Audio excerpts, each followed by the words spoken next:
we are going to discuss about the partial derivatives involving to the functions of more than two variables, right? So this is the thing that we are going to see directly. Let me get into the problems. So the first problem that we are going to see is, if x, y and z are independent variables, if these are independent variables and f of xyz is x times of sine y plus 3z, now we will have to find del f upon del z. So can you guys try it? So you will have to differentiate partially with respect to z. Okay, so you are going to partially differentiate this function x times of sine y plus 3z. What would it be?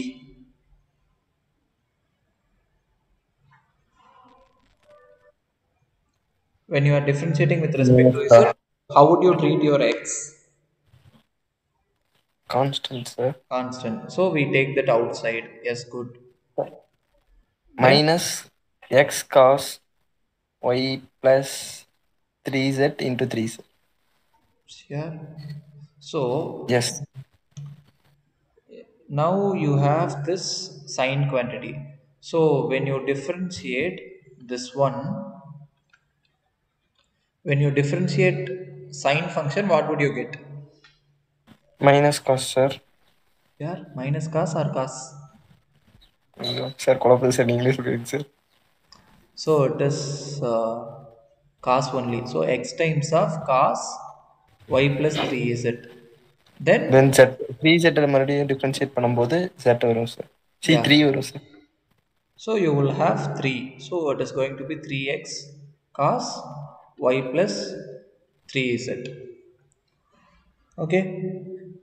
And class, one more thing that I would like to register here is, I am taking classes to everybody. So I want responses from everyone, not only from very few people who are responding regularly. The next problem is, it is a practical example. If resistors of R1, R2 and R3 ohms are connected in parallel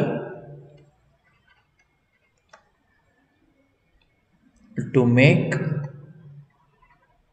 an R ohm resistor,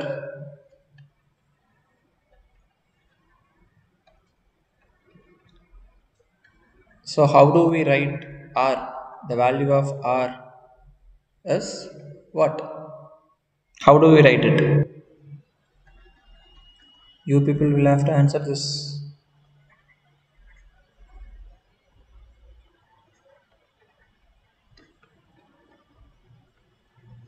Class, I'm asking you people. Resistors are connected in parallel.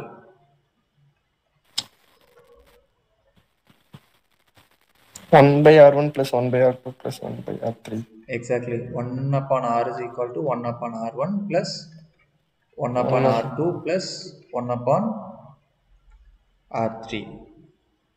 yes sir. Sorry?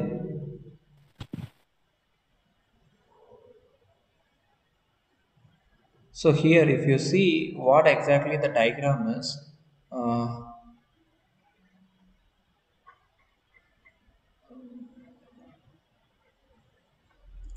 so you have a circuit of this sort.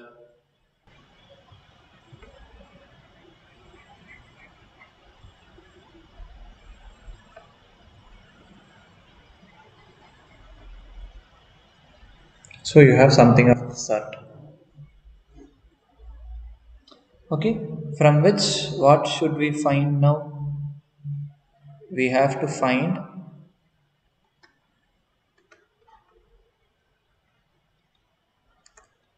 del R upon del R2. So this is what we should find. Yes, sir. Okay, let us do it. Del upon del R2 of 1 upon R equals del upon del R2 of 1 1 by upon R. R1 plus 1 upon R2 plus 1 upon R3. So what would you get? First, tell me the right hand side, then we'll move to the left hand side. 0. You are differentiating with respect to R2. 0, sir. Yes. So when you differentiate with respect to R2, your 1 upon R1, this quantity is going to be 0, then plus del upon del R2 of 1 upon R2 plus again this quantity is 0. So here you have the same thing, del R2 of del upon del R2 of 1 upon R. Yes, sir. So here your big R is a function of R1, R2 and R3. So you cannot write that to be 0. So it will give you some value. So now we will have to identify what these values can be. What is derivative of 1 upon x? Minus 1 by x Minus square, 1 by sir. x square, sir. So your right hand side is going to be minus 1 upon r2 squared. Am I right? Yes, sir. Okay. Do the same thing here. You So have instead of x 0. you have y. So what would you get? Where y is the function of x. You will have to make use of chain rule. Am I right? That is derivative Sir. of this function with respect to y and then derivative of y with respect to x. This is your chain rule, am I right? Okay, or should I do it in another way? Yes, sir. If y is a function of u and u is a function of x, in that sense, your dy upon dx is what? Dy upon du multiplied with du upon dx. Yes, Do sir. you guys believe that this is your chain rule? Okay, here what you have to do is that take 1 upon r as some other function t. So you have the derivative of t. Okay, Yes, sir. this r is a function of r1, r2 and r3. Now we are paying our interest only to r2. So if you make use of the same idea, first you will have to differentiate this one with respect to r and then r with respect to r2. Is it clear Yes, sir. now? Yes, sir. So when you Yes, do sir. the same thing here, when you differentiate your 1 upon r with respect to r, you would get minus 1 upon r squared multiplied Right. with del r upon del r2. So Yes, from sir. this, you can write del r upon del r2 as minus minus gets cancelled. It is going to be r squared upon r2 squared.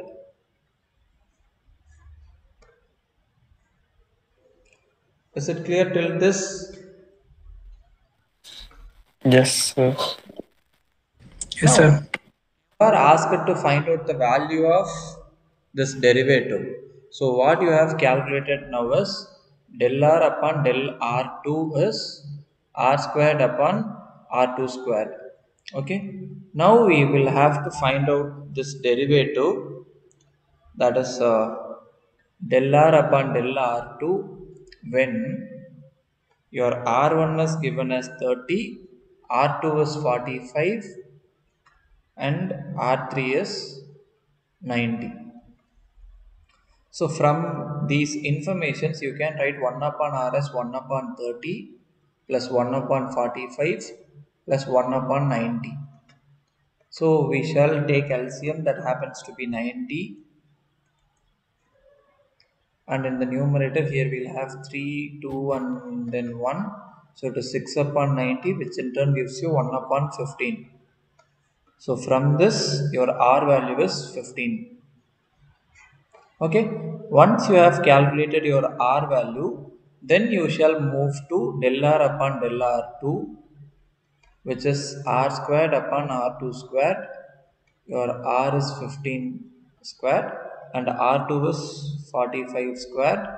So you can take what this shall be written as 3 squared into 15 squared. So which is 1 upon 3 squared, which is 1 upon 9. Is that clear? Yes, sir. Okay. So now let us look at the next topic, that is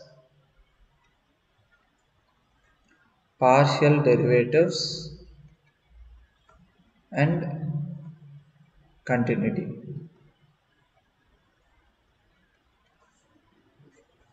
Now let me give you a function. You just try to identify the graph of this function, that is f of xy is 0 whenever xy is non-zero and is 1 when xy is 1. So you will have to identify what this is, what the graph of this function is.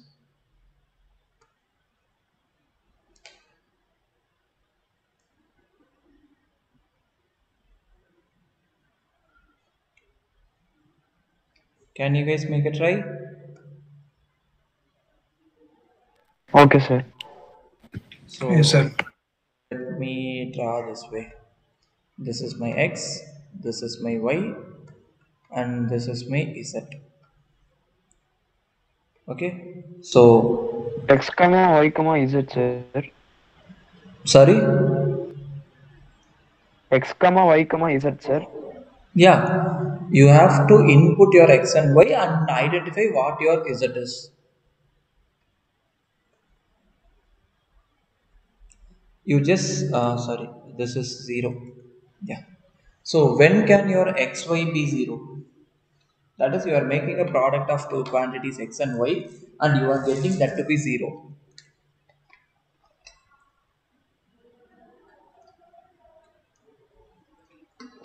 When can that happen? Either x can be 0 or y can be 0. So if your x is 0, that is your y axis, am I right? Yes, sir. And if your y is 0, that is your x axis.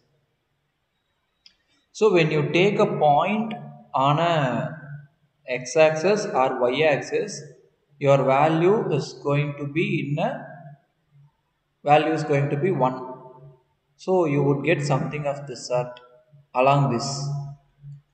If your value is apart from these two, that is, if you take some point which is neither lying on x axis or neither lying on y axis, your value of the function is 0, that is exactly on the xy plane. So am I right? Are you getting what I am trying to convey? So if you see, if your xy is 0, your xy can be 0 only when either of x or y is 0. If x is 0, that is your y axis, and if y is 0, that is your x axis. So when you take a point on an x axis or y axis, your function value is going to be 1. So this is the point z is equal to 1. So along z is equal to 1, you are going to have a plane. Okay, actually this will contribute a plane. You can very well see when you try to plot it and see. Okay, only for these values. So only for these values, in the sense this plane will become a line. Fine. So apart from these points on the axis, you are going to get your function value to be 0. That is completely your xy plane, leaving only that axis. Now, what is happening with this function? Okay, before getting into this concept, the primary concept why we are discussing this example is to discuss about the partial derivatives and continuity. Okay, if you recall from the okay, let me write here. So, if you recall from your calculus on one variable, that is, if you are given a function of only one variable, this function is differentiable. If this is differentiable, then we may very well say that this function is continuous. Okay, whatever may be the points at which y is differentiable, at all those points your function is continuous, whereas the converse need not be true. Whereas in partial derivative case, without, okay, just a minute, without being continuous at a point, partial derivatives may exist at the point. So this is the primary point that we would like to make from this example. So let this be given. So from this, what should we do is that we will have to find the limit of this function f as xy approaches to 0 0 along the line y equals x, and we'll have to prove that f is not continuous at the origin, and we'll have to show that both partial derivatives, that is del f upon del x and del f upon del y, exist at the origin. So these are the things that we have to do in this problem. Okay, can you guys suggest some ways of doing these things? So how to find out the limit along that line? Guys? Y equal to x, sir. So, yes, so we'll have to give y is equal to x. So limit xy approaches 0 0 along y equals x to the function f of xy. So in this function you are going to give x is equal to y. So this function definition itself becomes what? That is limit xy approaches 0 0. So if you give x is equal to y, this becomes 0 if x square not equals 0, and is 1 if x square equals 0. Am I right? Yes, sir. Yes, sir. So we are not talking about the point when x is exactly equal to 0. We are talking about the point when x approaches 0. Am I right? This xy approaches 0 0 becomes your x approaches 0, because your x square can be 0 if and only if x is 0. Your x square is non-zero if and only if x is non-zero.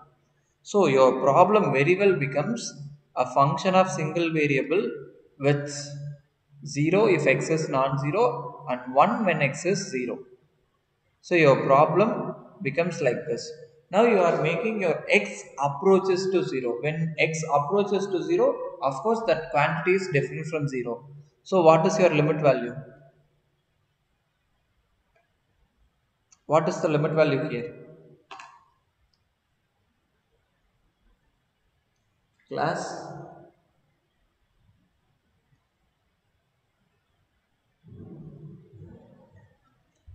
Class, are you all there? Yes, sir. Yes, sir. Yes, sir. தெரியலைங்க sir. From the unit 1 itself, we are seeing that x approaches to some point is different from x equals the point. X approaches to C means x minus C or x. Okay, absolute of x minus C is some positive quantity. Okay, it may be very small, but still it is a positive quantity. It means what? X and C are different values. You are saying that x is approaching to 0, which means x is different from 0. Am I right? Yes, sir. Yes, sir. When x is something different from 0, what is your function value?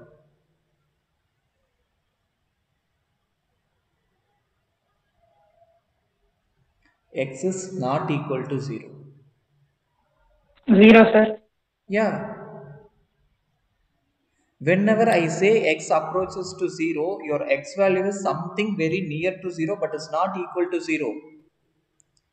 Okay, if it is not equal to 0, that comes under the first category, therefore your function value is going to be 0.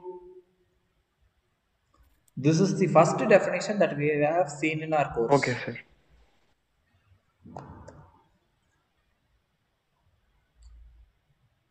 In the second one, we have to prove f is not continuous at the origin. Okay, along, we have already seen along y is equal to x, limit xy approaches 0, 0 to this function, this limit is 0. That is what we have proved now.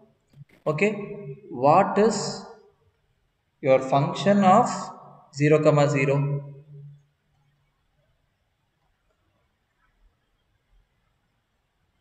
At origin, what is your function value? This is my question. Look at the definition and tell me. 0, sir. Are you The sure? best amount, sir. Yes, sir. X is also 0, y is also 0. Look at the definition of the function and tell me. 1, sir. 1, sir. So you have this quantity to be equal to 1. Yes, sir. So here limit xy is not same as that of f of 0, 0 along y is equal to x. Only along this path we have seen the things, not for any other. Okay, but even if it fails to satisfy the requirement along a single path, then we can conclude that f is not continuous.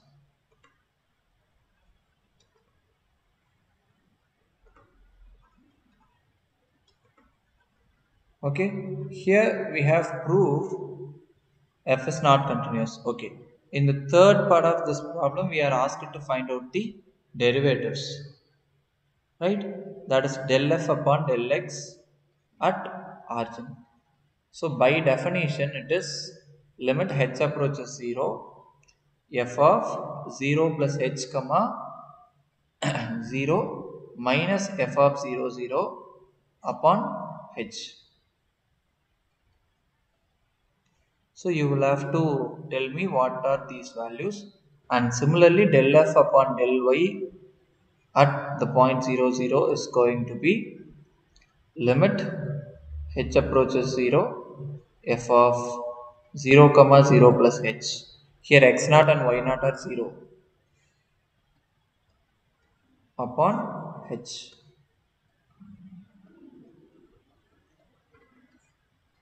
What will be there in the numerator?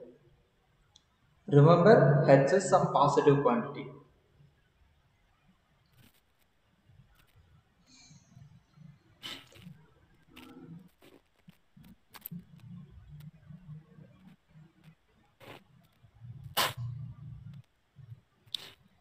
Class, Sir. h is some positive quantity here.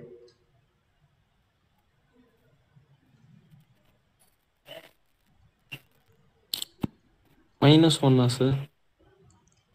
Your function can give only either 0 or 1. Okay, let me write the definition of the function here too for your reference. Your function value can be 0 if xy is non-zero and is 1 when xy is 0.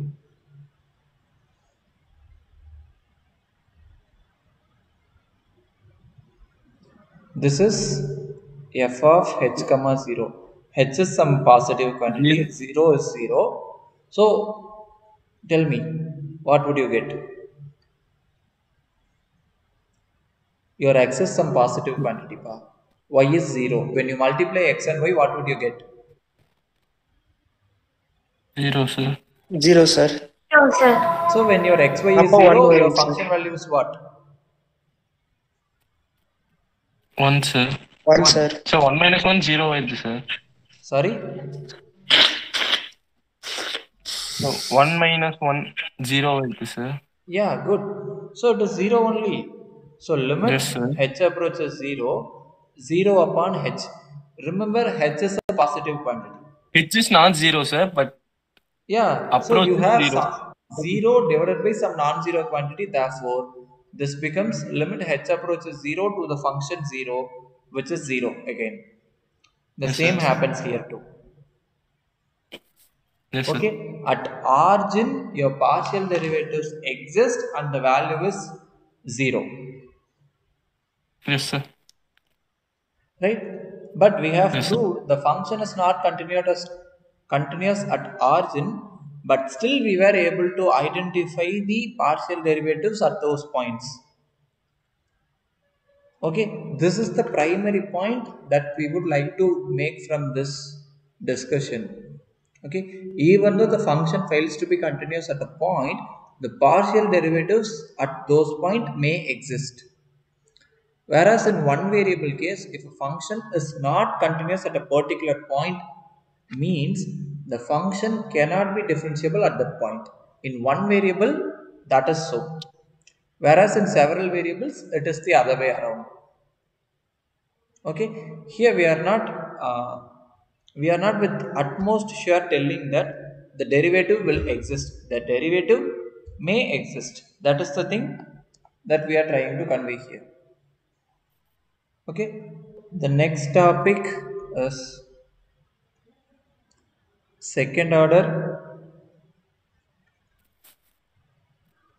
partial derivatives. So one more doubt, sir. Yes. It's a previous slide, sir. Sir, 0 plus h இருக்குல்ல sir, Yeah. அந்த இடத்துல எப்படி sir h தானே sir வரும்? h, 0 அந்த மாதிரி தானே வரும்? Yeah, that is what I wrote, h comma 0. Here it is h comma 0 and here it is 0 comma h. Okay sir, புரிஞ்சு sir.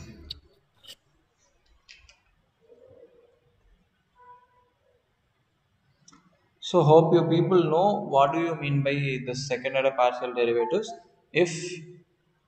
But still let me tell you about the notations. If this is given, then del 2f upon del x2 is what? Second order partial derivative with respect to x, and this is second order partial derivative with respect to y, and this is called as mixed derivative, first performing y and then performing x. And a similar way, this is also called as mixed partial derivative, first performing x and then performing y. If your function f is continuous, then these two quantities are same. If not, they are different. Okay, if you want to explicitly write what this is del upon del x of del f upon del y, and this is del upon del y of del f upon del x. So this is what. So without making any delay, let us get into problems.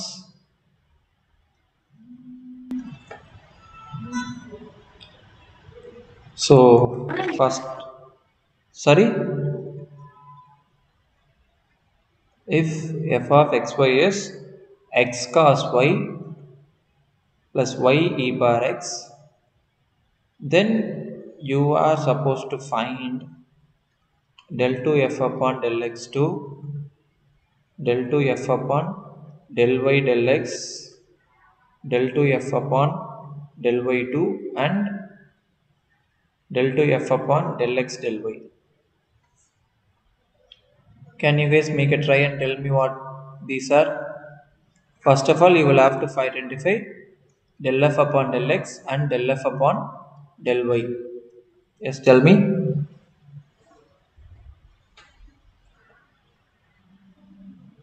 Class?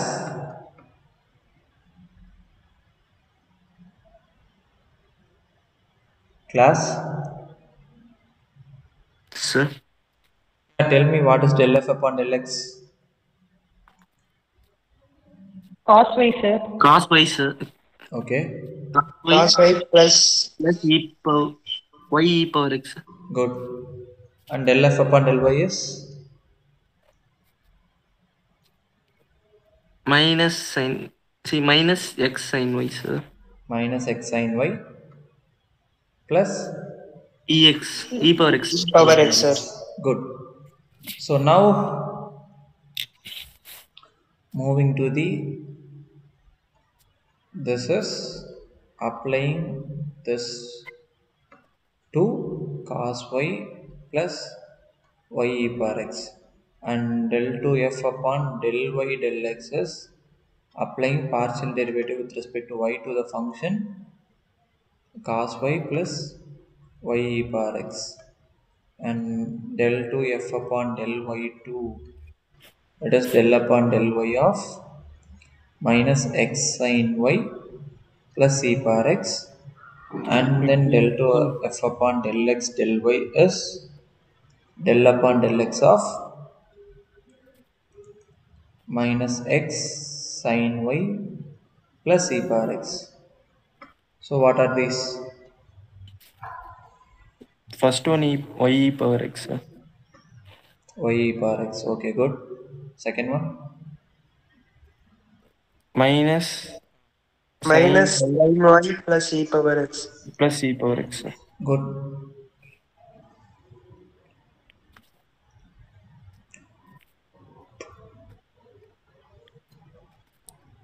This one? Minus x cos y. Minus Cos x y. cos y, Zero, sir. sir. Minus x cos y. That's also. And here?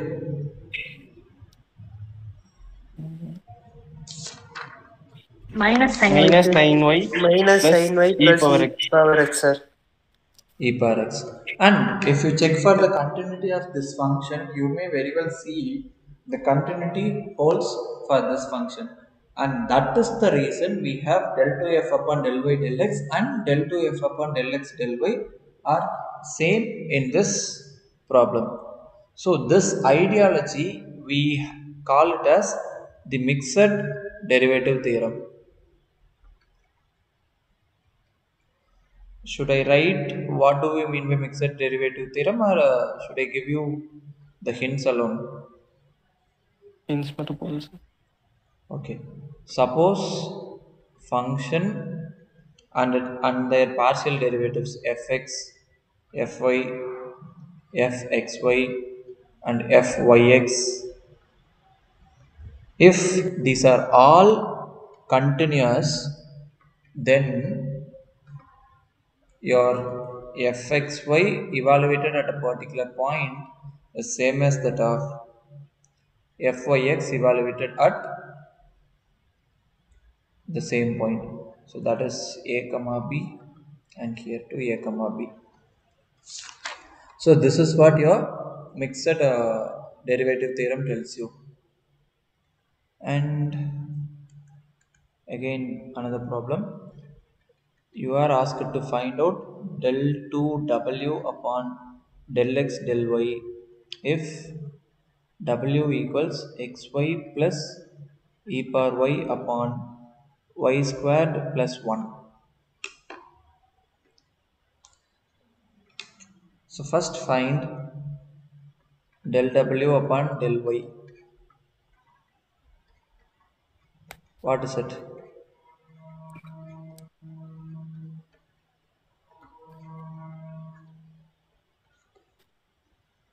Tell me. So x plus X plus. what is So you will have to make use of quotient rule. Having v as it is and differentiating this e power y, you would get e power y. And keeping this as it is, and derivative of y square plus 1 is 2y upon y squared plus 1 whole squared. So this may be simplified as x plus y squared, and then if you bring this in, you are going to get 2y plus 1 e power y upon y squared plus 1 whole squared. Am I right?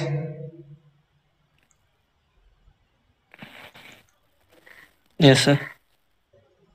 Okay, so after which what should we do? We will have to find out del 2 With w respect to upon del x del y.